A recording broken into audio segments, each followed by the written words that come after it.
Halo, selamat sore Tribuners. Hari ini Ariska kembali hadir menemani Anda di Live Tribun Travel Update edisi Senin 13 Juni 2022.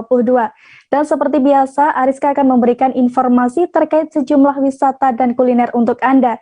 Tentunya akan disampaikan secara langsung bersama sejumlah reporter kami yang ada di berbagai daerah. Inilah Live Tribun Travel Update selengkapnya. Tribuners, di kawasan Megamas Kota Manado ada satu tempat yang menarik untuk bersantai, namanya Jangkar Sandar Tribuners. Di Jangkar Sandar ini Anda bisa melihat sunset. Selain menikmati panorama sunset, Anda juga bisa menyantap berbagai menu lezat yang tersedia di puluhan kios. Untuk melihat keindahan di sana, kita sudah terhubung dengan Fistel Mukuan dari Tribun Manado. Silakan Fistel. Ya, terima kasih rekan Arista. Saat ini kami akan merekomendasikan salah satu tempat wisata yang menyediakan berbagai macam kuliner di Kota Manado. Perlu Tribuners ketahui, memang kawasan Megamas ini yang ada di Kota Manado cukup ramai karena di sana ada berbagai gedung-gedung atau mall yang ada di kawasan Megamas ini, sehingga memang menjadi salah satu tempat masyarakat Kota Manado maupun luar Kota Manado untuk berkunjung di kawasan Megamas ini. Nah, karena saat ini masih di tengah pandemi, yang menjadi salah satu favorit untuk bersantai yaitu di Jangkar Sandar di pinggir teluk kawasan Megamas Kota Manado. Jangkar Sandar ini lebih enak kalau ke sana di sore hari karena bisa melihat sunset atau matahari tenggelam. Di sana tersedia berbagai macam jenis makanan, gorengan, dan minuman seperti saraba yang berada di puluhan kios. Jadi pengunjung tinggal memilih di kios-kios mana yang akan mereka beli makanan yang mereka inginkan.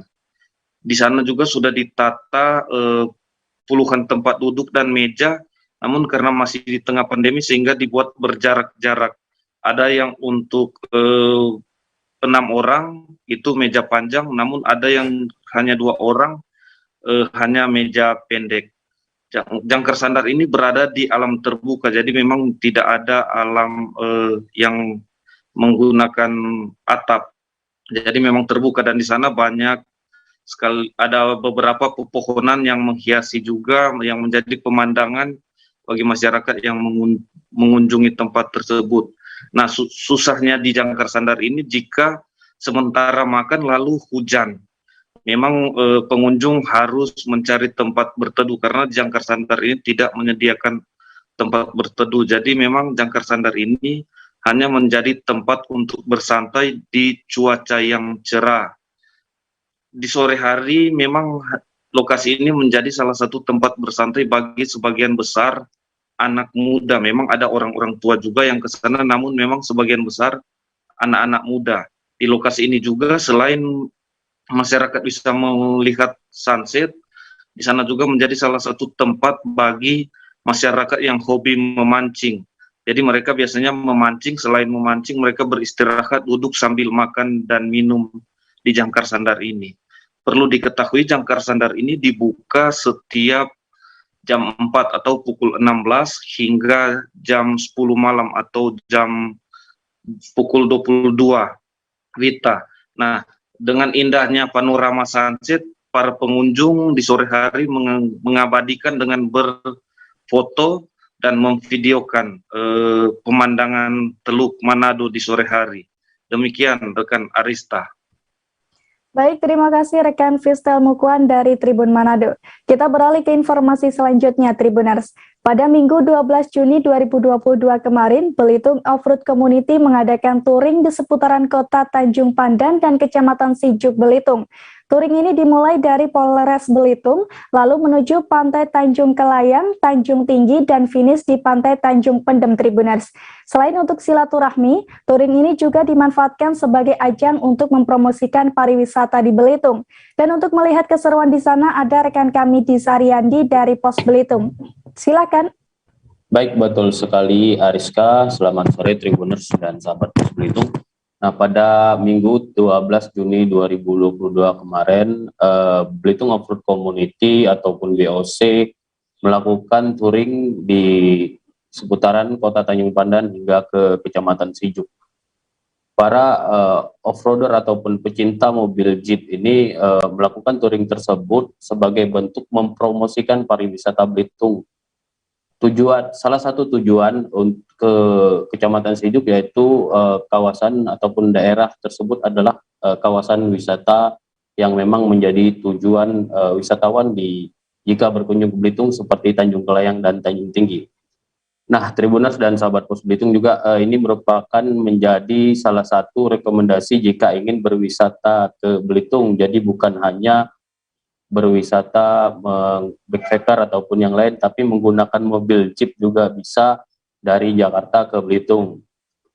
Mungkin para Tribuners dan sahabat Pos Belitung ingin menikmati pantai menggunakan mobil Jeep dan melihat sunset maupun sunrise, dan bisa menjadi rekomendasi juga para pecinta mobil Jeep yang ada di Indonesia bahwa Belitung adalah tempat untuk camping jika ingin menggunakan mobil Jeep. Dan ini mungkin baru-baru belakangan ini dilakukan oleh pecinta mobil Jeep di Kabupaten Belitung dan menjadi salah satu rekomendasi bagi pecinta Jeep yang ada di Indonesia jika ingin berwisata ke Belitung. Demikian, Ariska. Baik, terima kasih atas informasi Anda, rekan Disa Ariandi dari Pos Belitung. Selanjutnya kita akan menuju ke Bogor, Tribuners. Di sana ada Curug Cipamingkis yang bisa Anda kunjungi saat libur tiba. Berbeda dengan curug pada umumnya, Curug Cipamingkis ini menawarkan sejumlah wahana menarik bagi para pengunjungnya, Tribuners. Selain wahana, di sini Anda juga bisa camping atau menginap di penginapan. Dan bagaimana keseruan di sana akan dilaporkan oleh rekan Siti Fauzia dari Tribun Bogor. Silakan Siti. Ya, terima kasih rekan Arisa dan selamat sore Tribuners. Jadi saya akan sharing mengenai destinasi wisata di Bogor yang cukup terkenal, yaitu Curug, di mana salah satunya merupakan Curug Cipamingkis yang berlokasi di Jalan Haji Marzuki nomor 1, Desa Warga Jaya, Kecamatan Sukamakmur, Kabupaten Bogor. Di mana berbeda dengan curug lainnya, Curug Cipamingkis ini menawarkan sejumlah wahana seperti kolam renang anak, terapi ikan, rumah pohon, dan lainnya. Nah, tak hanya wahana, pengunjung pun dapat camping ataupun menginap di penginapan yang baru saja dibuat oleh pihak Curug Cipamingkis, yaitu baru saja viral. Nama penginapannya itu Villa Boba. Dan pantauan kami, suasana pun sejuk dikarenakan area ini ditanami pepohonan pinus yang menjulang tinggi dan view yang ditawarkan yaitu pegunungan. Dan berbagai spot area pun dapat dijadikan sebagai spot foto bagi para pengunjung yang datang ke Curug Cipamingkis ini. Dan untuk pengunjung sendiri rata-rata dari Jabodetabek, Cikarang, dan lainnya. Adapun tiket masuk pengunjung wisata Curug Cipamingkis, pengunjung hanya merogoh 15.000 per orang dan tiket wisata itu 20.000. Serta harga tiket camping satu malam satu orang itu 60.000, jika 2 malam satu orang itu 105.000, dan harga tiket parkir motor pengunjung pun dikenakan biaya 5.000 per motor dan 10.000 per mobil. Demikian yang dapat saya laporkan dari Kabupaten Bogor. Baik, terima kasih rekan Siti Fauzia dari Tribun Bogor dan selamat bertugas kembali. Tribuners, Perang Dunia II pada tahun 1942 hingga 1944 silam banyak meninggalkan jejak. Satu di antaranya ada jalan yang dibuat oleh tentara sekutu, Tribuners. Jalan ini berada di pesisir pantai dari Desa Jaubela sampai Desa Wawama, Kecamatan Morotai Selatan, Pulau Morotai. Saat ini jalan tersebut dikenal dengan nama Jalan Amerika, Tribuners. Namun karena telah terkikis air laut, jalan tersebut kini sudah tidak utuh lagi. Dan untuk mengetahui lebih lengkapnya, kita akan terhubung dengan Fisri Nurdin dari Tribun Ternate. Silakan laporan Anda, Fisri. Oke, Ariska, terima kasih. Saya melaporkan di Maluku Utara, khususnya di Pulau Morotai. Jadi kawasan di tepian pantai ini dahulunya dibangun oleh tentara sekutu yang saat ini disebut dengan Jalan Amerika Serikat. Nah, dulunya di tepian pantai ini dulu dibangunlah base camp tentara sekutu, yaitu tentara wanita yang membawa pilot untuk berperangan antara tentara Jepang dan tentara sekutu pada saat itu.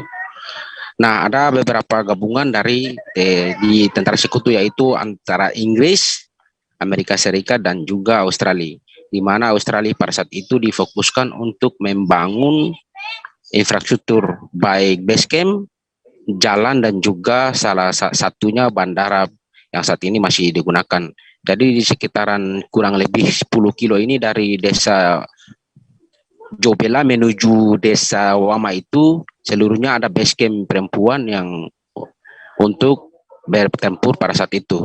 Nah, dan saat ini jalan tersebut sudah tinggal tidak utuh lagi seperti dahulu kala, dan ada beberapa cerita warga setempat bahwa jalan ini pada saat Perang Dunia Kedua usai digunakan oleh masyarakat setempat untuk menjual hasil tanaman atau hasil pertanian mereka ke pusat kota. Sebelumnya, Kabupaten Pulau Morotai sendiri pada tahun 1942 sampai 1943 itu terjadi perang perang hangat antara tentara sekutu dan juga tentara Jepang demi menguasai daerah Pasifik. Mungkin itu Ariska saya sampaikan. Baik, terima kasih rekan Fisri Nurdin dari Tribun Ternate. Dan Tribuners, ada pula wawancara dengan salah satu warga yang bernama Syukur. Berikut liputan lengkapnya. Pantai, dia keluar sampai di Jobela. Itu tua Suriki dulu tuh. Mas Riki itu kan orang apa sih? Tahun-tahun berapa tuh? Tahun 80-an lah. 70 masih ada ya? 70 masih ada. Soalnya saya tamat SD kan tahun 83. 83. Sebelum air dia belum sampai ke darat, air laut. Air laut yang dibawa di Tanjung tuh. Nah, itu kan dia ikut di laut. Di Tanjung itu dia pejalan kan dia ikut di Ya, tapi maksudnya dulu tuh air belum sampai belum, sekarang. Masih di laut jauh ya.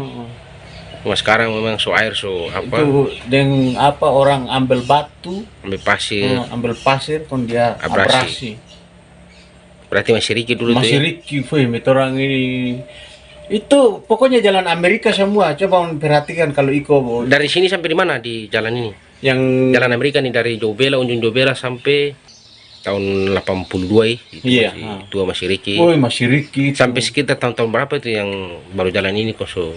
Sampai tahun 90-an itu masih ada lagi. Orang masih pakai? Masih pakai. Cuma karena itu abrasi orang ambil batu, ambil pasir sehingga jalan air tutup ya. Jadi di laut itu kalau macam jalan pantai itu cuma Tanjung itu sedikit saja. Tribuners, beberapa waktu lalu Dinas Kelautan Kabupaten Belitung menggelar event Belitung Desintak 2022. Event tersebut diikuti oleh 14 tim yang menjuarai sejumlah kategori spesies ikan. Dalam kejuaraan itu, tim Fishing Club asal Tanjung Pandan berhasil meraih jackpot senilai 22,5 juta Tribuners. Mereka berhasil mendapatkan tangkapan terbesar ikan kue atau giant trevally seberat 12,8 kg. Dan untuk mengetahui lebih lengkapnya, kita sudah terhubung dengan rekan Dede Suhendar dari Pos Belitung. Silakan Dede. Ya, baik Ariska dan sahabat Tribuners, bisa kami sampaikan Dinas Perikanan Kabupaten Belitung kembali berhasil menggelar turnamen lomba mancing yang disebut dengan Belitung Desintak 2022. Lomba mancing kali ini dimulai pada hari Sabtu kemarin, di mana Pak Bupati Belitung, Pak Haji Sani Saleh melepas setidaknya ada 60 peserta dari lokasi lomba, yaitu Pantai Wisata Tanjung Kelayang di Kecamatan Cijuk. Selama 2 hari, seluruh peserta mengikuti lomba dengan teknik campuran antara tradisional fishing dan sport fishing. Berdasarkan hasil keputusan panitia, terdapat 2 tim yang berhasil memecahkan jackpot. Yang pertama yaitu tim yang bernama Teens Fishing Club. Mereka mendapatkan ikan kue atau giant trevally seberat 12,8 kg. Sedangkan tim yang kedua itu memecahkan jackpot untuk kategori ikan tenggiri. Masing-masing tim mendapatkan hadiah sebesar 22,5 juta, dilanjutkan oleh pemenang per kategori, mulai dari juara umum, kategori kakap, kategori tinggi, dan kategori ikan kue. Melalui event tersebut, Bupati Belitung pada dasarnya ingin mengupayakan mempromosikan, maksud kami untuk mempromosikan wisata, khususnya wisata bahari di Belitung bagian utara. Karena selama ini Belitung bagian utara sendiri sudah dikenal sebagai destinasi andalan dengan keindahan alam baharinya. Namun lewat ajang Belitung The Sintak 2022 ini, Bupati berharap akan lebih dikenal oleh masyarakat Indonesia, khususnya bagi para pehobi mancing. Demikian Ariska. Baik, terima kasih rekan Dede Suhendar dari Pos Belitung. Dan Tribuners, tadi rekan Dede juga sempat melakukan wawancara dengan Bupati Belitung Saheni Saleh. Berikut liputannya untuk Anda. Lebih fokus kepada mempromosikan keberadaan potensi kain alam kita khusus laut ya, dengan keragaman jenis seafoodnya dan potensinya luar biasa. Kedua, kita berharap penanganan atau pemanfaatan kekayaan alam laut ini, khususnya untuk penangkapan ikan, tidak menggunakan alat-alat tangkap yang tidak ramah lingkungan dan merusak. Kedua, di sini kita batasi, ya, kalau tidak dibatasi pasti ramai. Luar biasa. Pak, apakah nanti akan The Sintak ini Pak turnamen mancing di Belitung? Ada, ya, ini kopi sendiri. Pak, kalau di Sijuk ini untuk potensi ikan kita dulu, gimana sih Pak? Luar biasa banyak nih, makanya dia lah isoka hasilnya, karena menjadikan. Dengan ini Pak, adakah? Tribuners, selanjutnya ada rekomendasi tempat nongkrong untuk Anda yang ada di Pekalongan. Di sana ada Donti, Tribuners. Donti ini merupakan tempat nongkrong kekinian yang terkenal dengan sajiannya yang lezat dan menggugah selera. Dan seperti apa tempatnya dan menu apa saja yang ditawarkan akan disampaikan oleh Septi dari Tribun Travel. Silakan Septi. Oke, baik Ariska. Jadi Donti ini merupakan tempat nongkrong asik ya, yang bisa dijadikan pilihan untuk tempat nongkrong bersama teman dan keluarga. Nah, Donti ini sudah memiliki 4 cabang, diantaranya ada di Pekalongan, ada di Pemalang, Tegal, hingga Semarang. Namun pada kesempatan kali ini, saya menyambangi Donti yang ada di Pekalongan. Lokasinya ada di Jalan Urip Sumoharjo, nomor 250A, Buaran, Pekalongan, Jawa Tengah. Nah, Donti ini sangat cocok dikunjungi bagi Tribuners nih yang pengen nongkrong sambil menikmati menu makanan dan minuman yang menyegarkan ya. Di sini ada banyak menu minuman yang menyajikan aneka teh kekinian, seperti ada taro milk tea, terus ada coklat milk tea, terus ada Donti teh tarik, terus ada mochi berry cheese tea, dan lain sebagainya. Selain menu teh, di sini juga ada kopi, terus ada menu coklat dan menu boba. Untuk menu makanan sendiri di Donti Pekalongan ini juga cukup lengkap ya. Di antaranya ada rice bowl beef black pepper, terus ada nasi goreng, terus ada snack seperti kroffel hingga coklat lava cake. Nah, di sini itu di Donti Pekalongan untuk harganya sendiri cukup terjangkau ya. Untuk menu minumannya sendiri itu dibanderol hanya mulai dari 15 ribuan saja. Sementara untuk makanannya dibanderol mulai dari 20 ribuan saja. Nah, selain itu di Donti Pekalongan ini tempatnya juga cukup luas dengan desain interior berwarna putih dan desain dinding yang instagramable. Jadi cocok buat Tribuners yang hobi berfoto. Nah, jika Tribuners yang pengen datang ke Donti Pekalongan, tempat nongkrong ini buka setiap hari, Senin hingga Kamis buka jam 10 pagi hingga jam 10 malam. Sementara untuk hari Jumat hingga Minggu buka jam 10 pagi hingga jam setengah 11 malam. Begitu Aris. Baik, terima kasih rekan Septi dari Tribun Travel dan selamat bertugas kembali. Tribuners, cincin batu akik merupakan seni kerajinan dari hasil olahan batu-batu bumi hingga mencapai titik termulus. Batu akik sendiri memiliki beragam jenis dan harga, Tribuners. Adapun harganya, batu akik ini dijual mulai dari 40.000 hingga 2 juta. Dan di Indonesia sendiri, batu akik banyak dijual di kawasan Kota Tua Ampenan. Di sana, para pedagang dan komunitas penggemar batu akik biasanya mulai berkumpul pada pukul 8 pagi. Dan untuk melihat penjualan batu akik di sana, ada rekan Robian Abel Ramdon dari Tribun Lombok yang akan memberikan laporannya untuk Anda. Silakan Robian. Ya, selamat siang Ariska, terima kasih. Memang di Ampenan merupakan menjadi sudah menjadi sentra batu akik sejak lama. Bahkan seorang pedagang batu akik yang melapak di sana mengaku sudah berjualan sejak tahun 1998. Nah, di sini orang-orang dari kabupaten di NTB datang untuk berkumpul tidak hanya untuk melakukan transaksi batu akik, juga untuk berbagi pengetahuan. Nah, mereka terdiri dari orang-orang yang berusia tua maupun ada anak-anak muda yang masih belasan tahun. Mereka semua memiliki kesukaan yang sama, yakni mengoleksi batu akik. Mereka memiliki macam-macam batu akik dan mengoleksi jumlah batu akik dari ratusan hingga ribuan batu akik. Nah, di sini mereka berkumpul, berbagi pengetahuan, saling bertukar batu akik atau bertransaksi menggunakan uang. Nah, di harga batu akik di Ampenan ini terbilang terjangkau, mulai dari Rp40.000, Rp200.000 hingga Rp500.000. Dulu ketika tren batu akik mulai menanjak di nasional pada tahun 2013, harga batu akik itu sempat melambung tinggi dengan harga terendah Rp800.000 hingga jutaan. Tapi memasuki 2015, harga batu akik mulai turun dan menyesuaikan dengan pasar seiring trennya mulai hilang. Namun meski begitu, para penggemar batu akik di Kota Tua Ampenan ini masih banyak yang sering berkumpul hingga hari ini. Mereka sekali lagi tidak hanya berkumpul untuk jual beli, tapi sudah menjalin kekeluargaan untuk berbagi pengetahuan. Nah, tidak hanya dari orang NTB, bahkan masyarakat dari Jawa, dari Kalimantan yang datang ke Lombok biasanya mampir ke tempat ini untuk berburu batu akik, karena batu akik di Lombok sudah menjadi bagian dari kerajinan yang terkenal di NTB sendiri. Demikian, Ariska. Baik, terima kasih rekan Robian Abel Ramdan dari Tribun Lombok dan selamat bertugas kembali. Tribuners, informasi tersebut sekaligus mengakhiri perjumpaan kita pada live Tribun Travel Update kali ini. Nantikan informasi lainnya hanya di Tribun News. Dan saya Ariska Khairina, beserta segenap kru yang bertugas pamit undur diri. Terima kasih dan sampai jumpa.